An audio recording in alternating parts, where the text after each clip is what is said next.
마귀가 어느 날 졸개들을 모아놓고 사람들을 유혹하는 법을 가르칩니다. 죄짓게 하는 법을 가르치는데요, 이렇게 얘기합니다. 언제나 사람을 유혹할 때는 그것에 대해서 절대로 좋다 나쁘다 말하지 말라. 왜요? 다 알거든요. 애들도 좋은 거 나쁜 거 알아요. 또 하자 말자 해서도 안 되다. 나쁜 일은 누구라도 아는 사실이기 때문이다. 그래서 딱 하나만 얘기해라.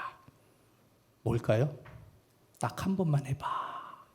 이것이 마귀의 작전 계획 1호라고 합니다. 늘 그렇게 하라고 말하는 것이 아니죠. 늘 먹으라는 것도 아닙니다. 딱 한 번만 마셔. 딱 2번만 하고 다음부터 하지 마. 딱 한 번만, 그것만 하고 끝내. 왜 이렇게 얘기를 하냐면 한 번 넘어가면 끝나거든요. 예수님께서도 광야에서 시험 받으실 때에 마귀가 이렇게 말했어요. 한 번만 나한테 경배해. 한 번이면 돼. 그러면 천하 만국을 너한테 주겠다. 한 번이었다는 거예요.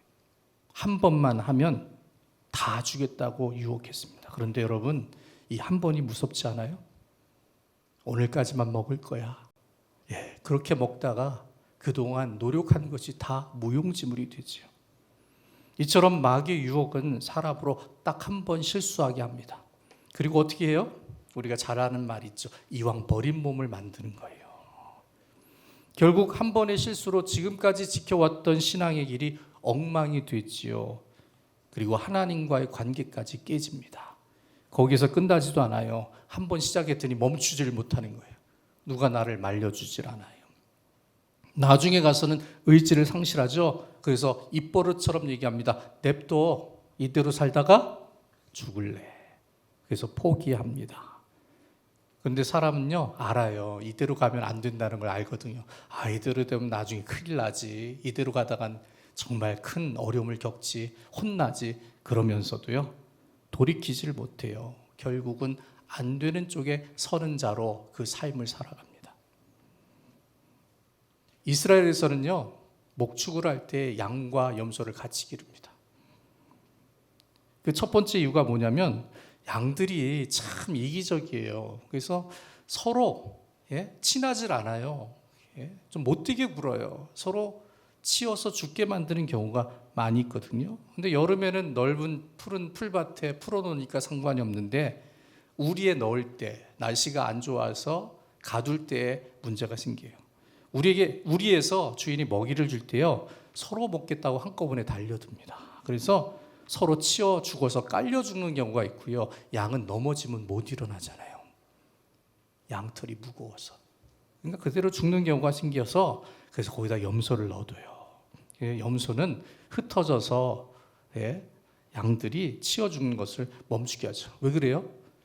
여러분, 염소는 들이받잖아요. 염소를 보면 참 대단해요. 주인이 먹을 걸 주거든요. 근데 먹을 걸 주고 뒤돌았으면 뒤에서 들이받아요. 여러분, 어디 가도 염소에게 먹이 준다고 가까이 가지 마세요. 염소는요, 탕으로 먹어야 되는 거예요. 들이받아요. 아주 못된 성품을 가지고 있어요. 그래서 이 성질을 이용해서 양을 기를 때 염소를 넣어줍니다. 두 번째 이유는요, 염소는 들이받잖아요. 이것이 끝까지 반항합니다. 이리가 공격할 때에 덤벼요. 그래서 그 덤비는 성질 때문에 그 사이 양들이 도망을 쳐서 양들이 살게 되죠. 그래서 염소를 같이 키웁니다. 그런데 교회에서도, 우리 교회는 없는데 다른 교회에는 염소처럼 행동하는 사람들이 있어요. 그래서 그 속내를 한 번씩 드러내죠.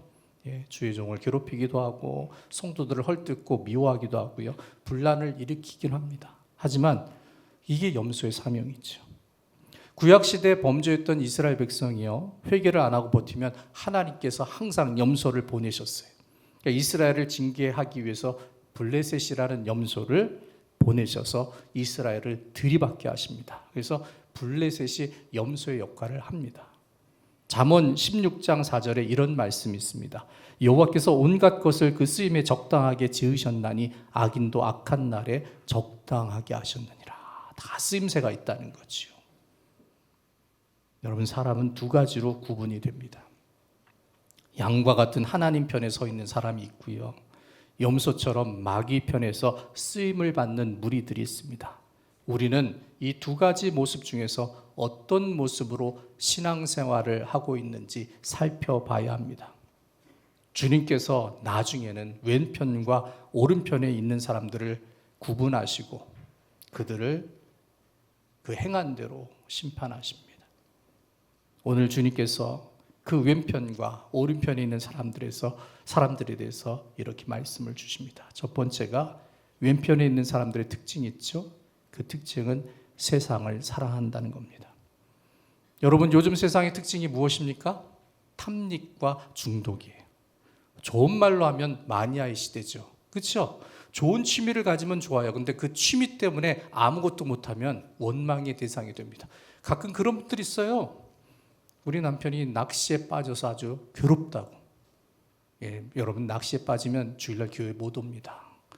새벽 2시에 일어나서 4시 이전에 출발을 하거든요. 돈도 많이 들어요. 어마어마하게 듭니다. 그리고 부인한테 늘 거짓말을 하죠. 낚싯대를 숨기거든요. 왜? 수백만 원 하니까. 좋은 말로 하면 마니아 시대인데 여러분, 그게 중독되면 문제가 커져요. 요즘 사람들은 자기가 좋다고 생각하는 것에 너무 깊이 빠져 있죠. 도가 지나치고 있다는 거예요. 문제는 세상과 세상에 있는 것들을 사랑한다고 해서 그 끝이 결말이 해피엔딩이 되지 않는다는 겁니다. 영국에 유명한 관광지가 있는데요. 여름철이 지나면 항상 청소부들이 해변에 나가서 갈매기 사체를 치운답니다. 관광객들이 몰려와서요. 갈매기들에게 빵과 사람이 없는 음식을 주니까 갈매기들이 그것을 받아 먹는 거예요. 우리도 여러분 유람선 타거나 어디 가서 배 타면 꼭 사야 하는 필수품이 있죠? 네, 새우깡을 사야 돼요. 갈매기들이 그 새우깡이 뭔데? 그렇게 쫓아옵니다. 이 영국의 해안가에 있는 갈매기들도요, 사람들이 주는 빵, 과자를 먹는 게 너무 좋은 거예요. 관광객들은 그것이 재밌잖아요. 그래서 계속 줍니다. 그래서 먹이를 쉽게 얻으려고 사람을 찾아오죠. 그런데 그렇게 먹으면 어떻게 돼요? 입맛이 바뀌어요. 여러분, 갈매기가 생선을 먹어야 되는데 생선에 양념이 안 되는 거예요. 달고 짜야 되는데 달고 짠 과자 먹다가 생선을 먹으려니까 밋밋해, 맛이 없어, 안 먹어요. 사람 음식에 길들여졌습니다. 그래서 자연의 먹이에 식욕을 잃어버렸습니다. 그래서 관광객들이 떠나면 갈매기들이 굶어 죽는다는 거예요. 사람들이 갈매기를 죽이려고 음식을 준 것이 아니죠. 중요한 것은 갈매기가 먹어야 할 음식이 따로 있다는 겁니다. 우리도 똑같습니다. 세상에 푹 빠진 생활을 하게 되면 어떨 때는 천국처럼 기쁠 수도 있습니다. 세상에 우리를 즐겁게 하는 것이 많습니다. 하지만 성경은 분명하게 말씀합니다. 이 세상이나 세상에 있는 것들을 사랑하지 말라. 누구든지 세상을 사랑하면 아버지의 사랑이 그 안에 있지 아니하니 이는 세상에 있는 모든 것이 육신의 정욕과 안목의 정욕과 이생의 자랑이니 다 아버지께로 온 것이 아니요 세상으로부터 온 것이라. 이 세상도 그 정욕도 지나가되 오직 하나님의 뜻을 행하는 자는 영원히 거하느니라. 세상이 주는 것은 임시적인 것이죠. 지나갈 것에 불과합니다. 육체를 기쁘게 하는 것 좋습니다. 하지만 그뿐이죠. 눈을 즐겁게 하는 것 좋습니다. 하지만 그 순간뿐이에요. 사람의 자랑거리 좋습니다. 하지만 말할 때뿐이죠. 다 사라집니다. 그런데도 사람들은 임시적이고 사라질 것에 매여 있다는 것이죠. 그 이유는 하나예요. 세상을 사랑하기 때문이죠. 사회학자들에 따르면요, 인간을 타락시키고 미치게 하는 것이 4가지가 있대요. 그 첫 번째가 지나친 이성관계라고 합니다. 님이라는 글자에 점 하나만 붙이면 뭐가 되죠? 남이 되는 거예요. 그렇죠? 이게 중요한 사실이에요. 부모와 자식은 피가 섞였잖아요. 그렇죠? 혈연관계라 그 인연을 뗄래야 뗄 수가 없어요. 근데 부부는 점 하나만 붙이면 끝나는 거예요. 그렇죠? 아직 결혼 안 하신 분들 잘 모르겠죠?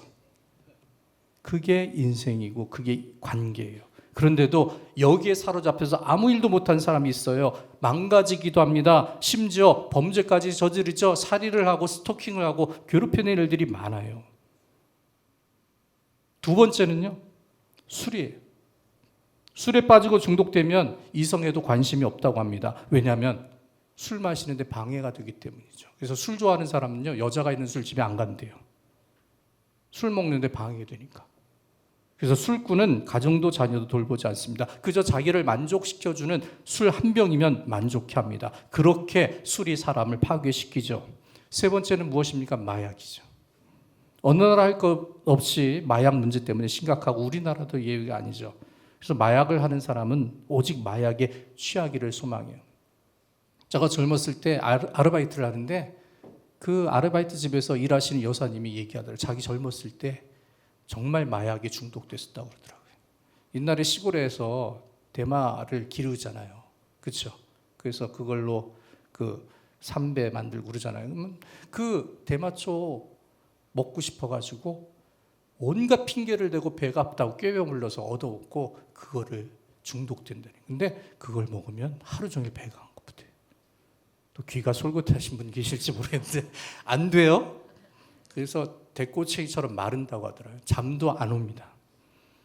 요즘은 펜타닐이라는 마약이 우리나라에 들어와서 특히 우리 젊은 청년들 클럽에 갔을 때 아주 위험에 노출돼요. 피곤하고 힘들 때 패치 하나 붙여주거든요. 근데 그 중독성이 너무 강해서 딱 한 번으로 중독이 된대요.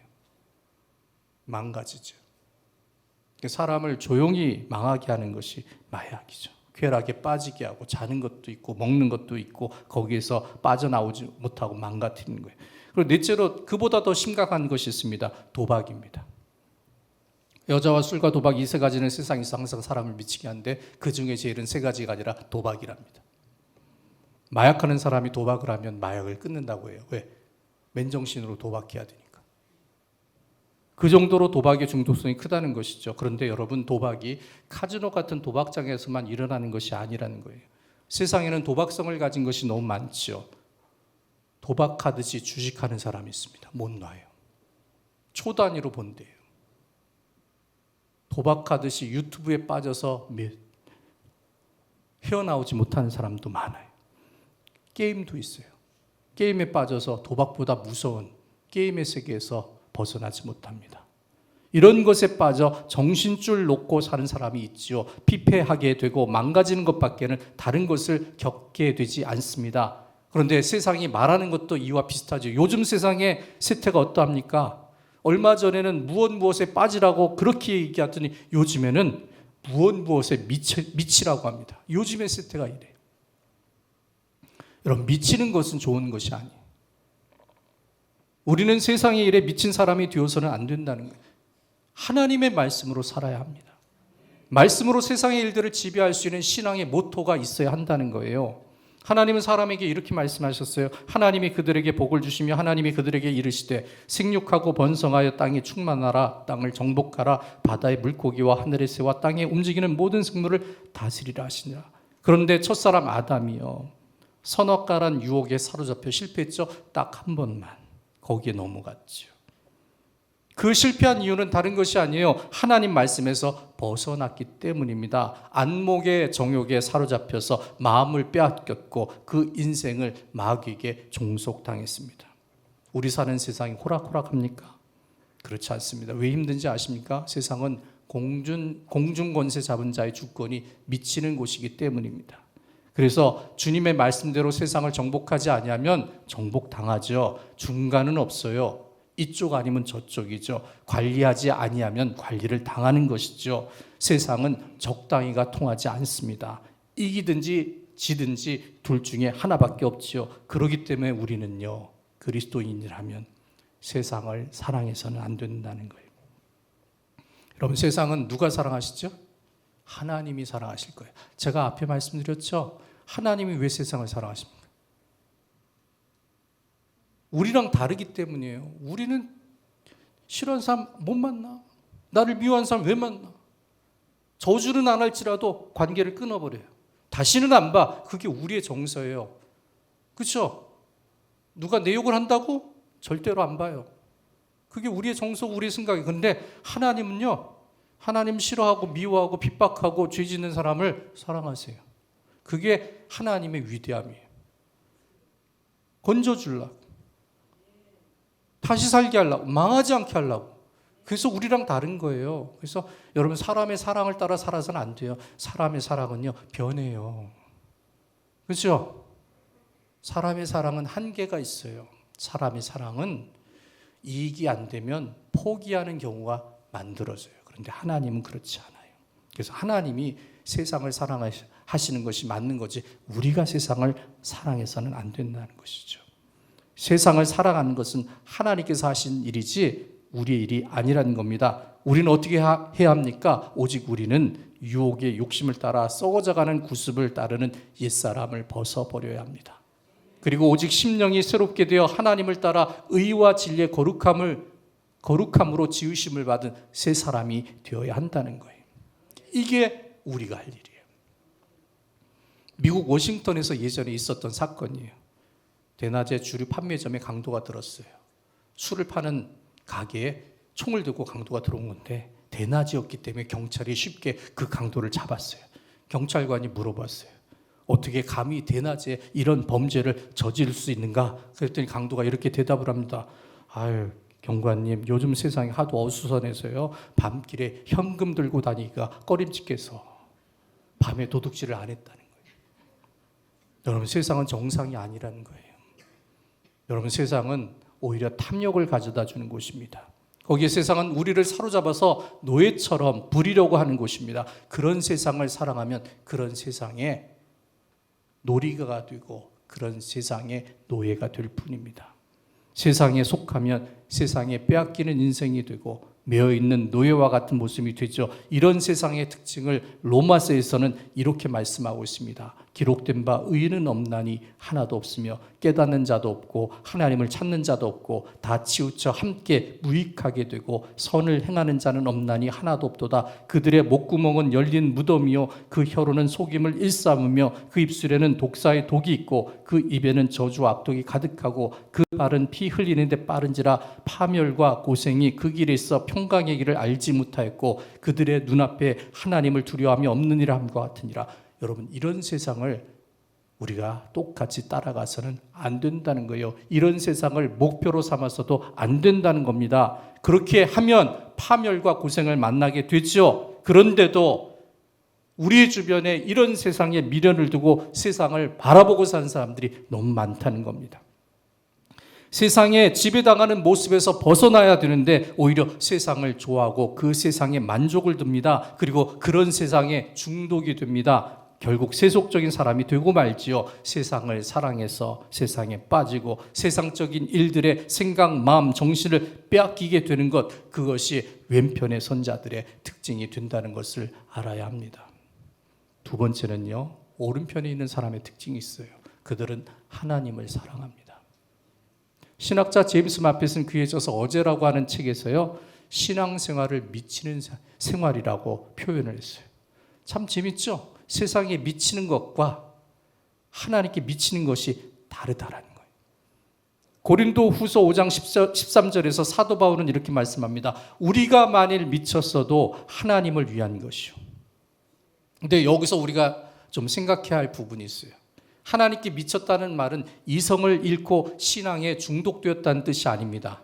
하나님께 열중하고 하나님 없이 일하지 아니하고 하나님 없는 인생에 대해서는 생각하지도 않겠다는 뜻을 가지고 있는 거예요. 분별력이 있다는 거예요. 신앙생활하면서 여러분 미쳤다는 소리 들어보셨습니까? 교회에 미쳤군. 하나님께 미쳤군. 세상이 우리를 볼 때는 이해할 수 없는 모습이죠. 어떻게 이해합니까? 그걸 어찌합니까? 하나님 때문에 이분들이 이렇게 됐어요. 무슨 뜻인지 아세요? 주일날 하루 종일 연습하고 교회 봉사하고 끝났다 집에 가자 늦은 오후에 가요. 하나님 때문에. 자기 노래 잘하고 싶어서 이 자리에 있겠습니까? 아니요, 하나님 때문에. 세상 사람들이 어떻게 이해합니까? 저 옛날에 봉사하려고 새벽같이 택시 타고 교회 가니까 택시 기다가 교회 가면 밥 주냐고 그러더라고. 웬 열심을 그렇게 내냐고. 밥 주는데요 그랬어요. 이해 못합니다. 세상에 미친 것과는 차원이 다른 일입니다. 그 세계를 누가 상상할 수 있습니까? 그 안에 있는 기쁨을 세상 사람들은 알지 못합니다. 그래서 예수 믿는 사람들은 우리를 보고 세상 사람들이 미쳤다고 해도 상관하지 않아요. 내가 하나님께 집중하는 그 신앙에 만족을 합니다. 왜? 거기서 기쁨을 만나거든요. 거기에 응답을 차지하게 되거든요. 거기에 능력이 있다는 것을 체험합니다. 그래서 더욱 하나님을 바라봅니다. 다른 것에 눈을 돌리지 않습니다. 오히려 포기하고 버립니다. 남들은 미쳤다고 할지라도 우리에겐 그것이 얼마나 좋은 일인지, 정상적인 것인지를 체험했기 때문입니다. 오페라 아이다의 작곡가 베르디의 일화인데요. 베르디가 첫 번 오페라를 작곡해서 공연할 때 일이에요. 이제 데뷔하는 거죠. 근데 초조하고 긴장했어요. 내가 첫 무대인데 사람들이 어떻게 평가할까? 인기가 있을까? 여기서 내 운명이 결정이 되는데 고민을 했어요. 그래서 연주회 내내 불안하고 타는 마음으로 고개를 들지도 못하고 저 구석에 앉아 있어요. 그리고 연주를 듣고 있었습니다. 그런데 공연이 성공적이었어요. 모든 청중이 일어나서 환호와 박수를 보냈어요. 그런데 이 베르디에게는 그 환호하는 관객의 소리가 들리지 않아요. 저 2층에 귀빈석에 올라가 있는 선배 작곡가 로시니의 표정만 보고 있어요. 저분은 어떻게 생각하나? 이 내 곡을 만족하게 여기실까? 실망하신 것은 아닐까? 왜 그렇습니까? 로시니의 평가가 관객들의 환호보다 훨씬 더 중요했기 때문입니다. 마찬가지죠. 여러분, 세상에서 인정받는 것이 중요합니까?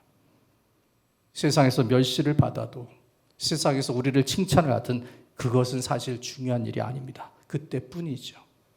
정작 중요한 것은 주님께서 나를 어떻게 생각하시는지, 나를 어떻게 평가하고 계시는지, 이것이라는 거예요. 하나님 편에 서 있다는 것, 하나님을 사랑한다는 것, 다른 뜻이 아니에요. 나는 내 마음 하나님께 뺏겼어요. 마리아에 대해서 소설을 써가지고 노벨 문학상을 받은 작가가 있습니다. 그 소설에 나오는 내용이에요. 막달라 마리아가 전직 직업이 술집을 영업하는 여자였어요. 예수님이 그 집에 방문해서 마리아의 대접을 받고 마리아는 예수님을 섬겨서 구원을 얻게 돼요. 시간이 지나서 예수님이 다시 그 동네로 지나가게 되었어요. 문득 마리아가 생각납니다. 얘는 어떻게 지낼까? 아직도 술집을 하고 있을까? 그래서 마리아 집에 일부러 방문을 하십니다. 이거 소설의 내용이에요. 성경에 없는 내용이에요. 그리고 마리아에게 묻습니다. 마리아야, 직접 대놓고 너 옛날 직업 버려야지 그렇게 말을 못하니까 예수님 돌려 말하는 거예요. 어째 좀 요즘은 손님이 좀 있니? 그랬더니 마리아가 정색을 하고 예수님 앞에 이렇게 대답합니다. 예수님, 여자는 한 번 마음을 준 남자에게는 변함이 없습니다. 마리아가 예수님께 마음을 드리고 이전의 생활에서 벗어났고 새로운 생명의 삶을 살았다는 것을 그렇게 고백을 하는 거죠. 하나님을 사랑한다는 것, 하나님께 마음을 뺏긴다는 것이 이러한 뜻입니다. 몸은 세상에 있어도 마음은 하나님을 향하고, 생활은 세상에서 해도 그 생활의 지침은 하나님께 달려있다는 것을 고백합니다. 그래서 세상 일을 할 때 내 판단을 우선하지 않습니다. 그때 기도합니다. 하나님께 여쭤봅니다.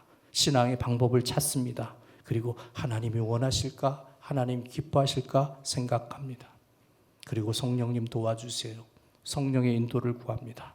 스스로 결정하고 스스로 결론을 지으면 내가 책임져야 합니다. 그러나 하나님께 의뢰합니다. 하나님 뜻대로 살기로 작정합니다. 그때에 하나님께서 책임져 주신 사람으로 바뀌게 된다는 것을 우리는 압니다.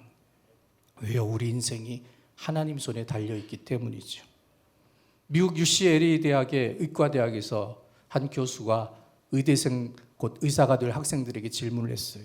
아버지는 매독균에 걸려 있고 어머니는 폐결핵 환자다. 아이 넷이 태어났다. 첫째는 매독균으로 장님이 되었다. 둘째는 병에 걸려서 일찍 죽었다. 셋째 아이는 부모의 병 때문에 귀머거리가 되었다. 넷째 아이는 결핵 환자가 되었다. 그런데 어머니가 또 임신을 했다. 이런 경우 그대들이라면 의사로서 어떻게 하겠는가?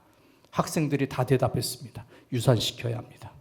이미 낳은 아이 넷도 다 그 모양이 되었는데 이러한 악조건 속에서 아이를 또 낳으면 어떻게 되겠습니까? 당연히 유산시켜야 합니다. 그때 교수가 학생들에게 신중하게 대답했어요. 그대들은 지금 베토벤을 죽였다.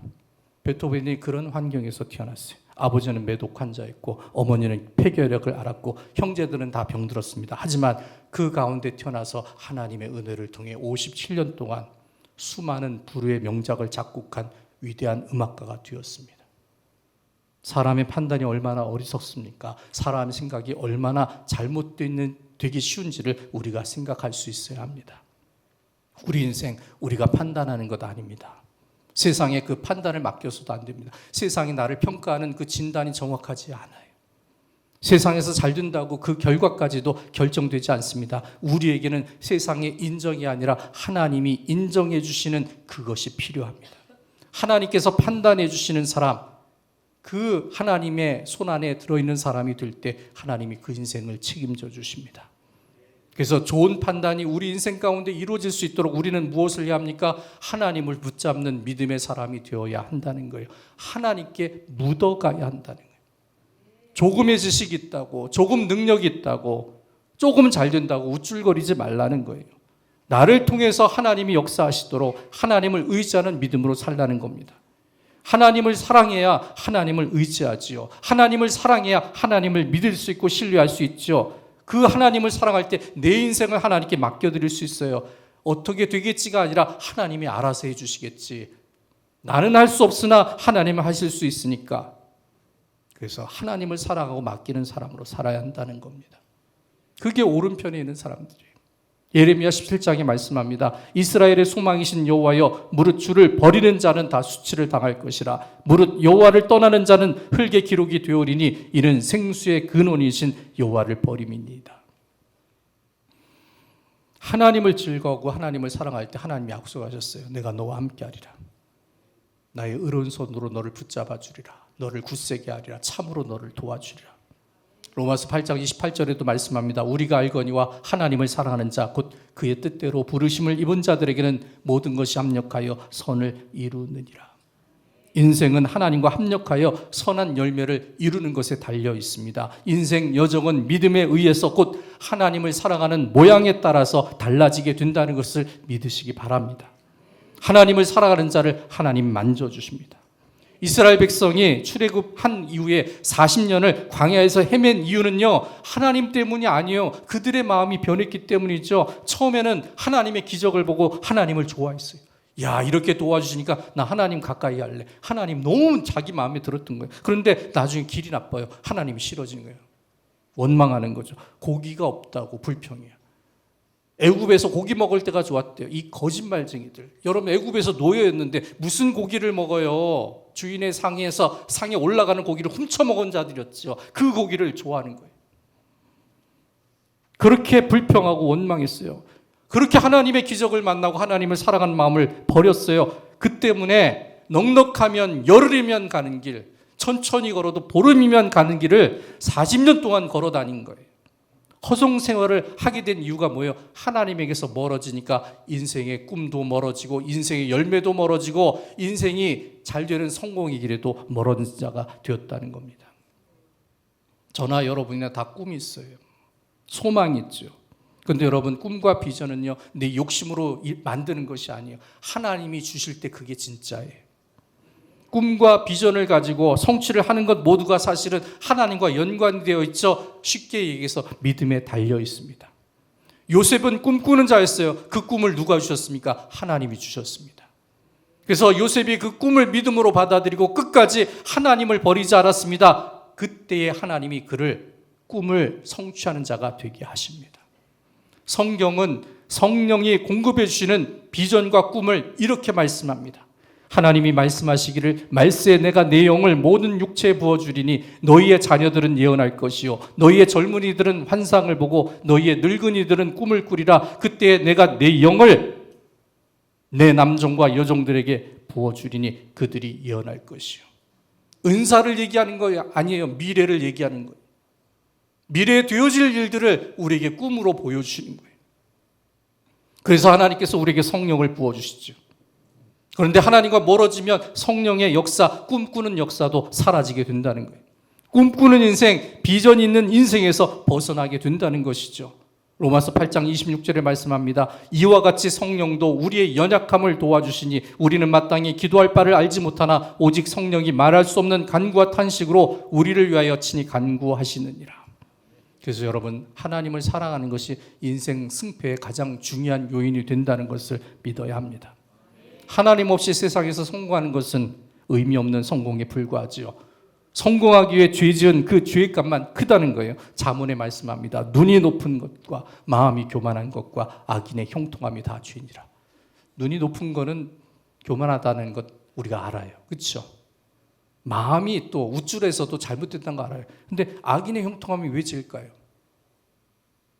여러분, 악인은 악한 방법으로 물질을 모으고 자기 성공을 만들어갑니다. 악한 방법으로요. 하나님 없이요. 그래서 성공한 것처럼 보여요. 왜 악인의 형통함이 주냐면 다른 사람이 잘 되는 것을 자기가 가져왔기 때문이에요. 그런데 하나님의 심판은 더디죠. 왜? 하나님은 사랑이시니까 끝까지 참고 기다려요. 우리가 돌아오기를 기다리시거든요. 그래서 악인은 자기 형통함이 하나님이 그냥 놔둬서 기다리시는 은혜인 줄 모르고 그 형통함이 자기 것이라고 교만을 떠는 거죠. 그래서 악인이 형통하는 것을 보면 우리는 부러워할 것이 아니라 그 심판의 크기가 크다는 것을 알고 더욱 조심해야 한다는 거예요. 여러분, 인생은 불면 날아갑니다. 그런데 하나님이 붙잡아 주시면 절대로 흔들리지 않습니다. 견고하지요. 그래서 하나님을 살아가고 하나님의 묻어가는 사람, 하나님께 붙어있는 믿음의 사람으로 살아야 합니다. 세상에 묻어서 세상의 형통을 채우면 그 쌓은 것만큼 하나님의 진노와 심판을 만나게 됩니다. 우리가 알고 있습니다. 인생은 힘으로 되지 않습니다. 인생은 능력으로 되지 않습니다. 그러나 신앙인은 이렇게 고백합니다. 하나님으로 말미암아 이루어집니다. 성경은 또한 이렇게 말씀합니다. 여호와를 기뻐하라. 그가 내 마음의 소원을 이루어 주시리라. 하나님 편에 서서 하나님을 사랑하는 자가 될 때 하나님께서 우리를 기뻐하십니다. 그리고 하나님의 기쁨이 우리 안에 있어 우리의 기쁨을 충만하게 만들어 주십니다. 그래서 오른편에 있어야 합니다. 하나님 편에 거해야 합니다. 성경에서는 오른편을 위엄과 영광과 존귀와 생명의 자리로 말씀합니다. 그리고 왼편을 저주와 사망, 미련한 힘의 상실로 이해합니다. 전도서 10장 2절에 이렇게 말씀하고 있죠. 지혜자의 마음은 오른쪽에 있고 우매자의 마음은 왼쪽에 있느니라. 하나님께서 구분하시기 전까지 오른쪽이든 왼쪽이든 어느 쪽에 있어도 상관없어 보입니다. 그러나 구분하는 날을 만나게 될 때 그 이후의 세계는 확연히 달라지게 되죠. 왼편이냐 오른편이냐 하는 우리의 판단이 우리의 삶과 우리의 영생을 결정하지요. 하나님 편에 있는 사람은 하나님이 주시는 영생의 복, 구원의 복, 축복의 삶을 누리게 되고, 하나님 밖에 있는 사람, 마귀의 편, 세상의 편 사람들은 그 어두운 데서 이를 갈며 원망하게 된다고 말씀하셨습니다. 우리는 염소가 아닌 양의 모습이 되어야 합니다. 왼편이 아닌 오른편, 하나님 쪽으로 구별하는 믿음에 서 있어야 합니다. 그러기 위해서는 세상의 삶을 육체로 살아서는 안 됩니다. 영으로 살아야 합니다. 곧 믿음으로 사는 거예요. 세속으로 사는 것이 아니라 하나님의 말씀을 듣고 말씀대로 살기로 노력하는 삶을 살아야 합니다. 물질을 사랑하는 것이 아니라 그보다 하나님을 사랑한 자가 되어야 합니다. 건성으로 신앙생활하는 것이 아니라 믿음에 열심히 있어야 합니다. 그렇게 하나님 편에 서게 되면 하나님이 기뻐하시죠. 그리고 오른편에 모은 양처럼 하나님의 사람이 되게 하시고 하나님의 편으로 인정해 주시고 하나님의 능력으로 덮어주십니다. 하나님 손에 의해서 채워지고 세워진 삶이 이루어지게 되는 것입니다. 저와 여러분들이 하나님이 모으시는 오른편의 사람이 되어야 할 줄로 믿습니다.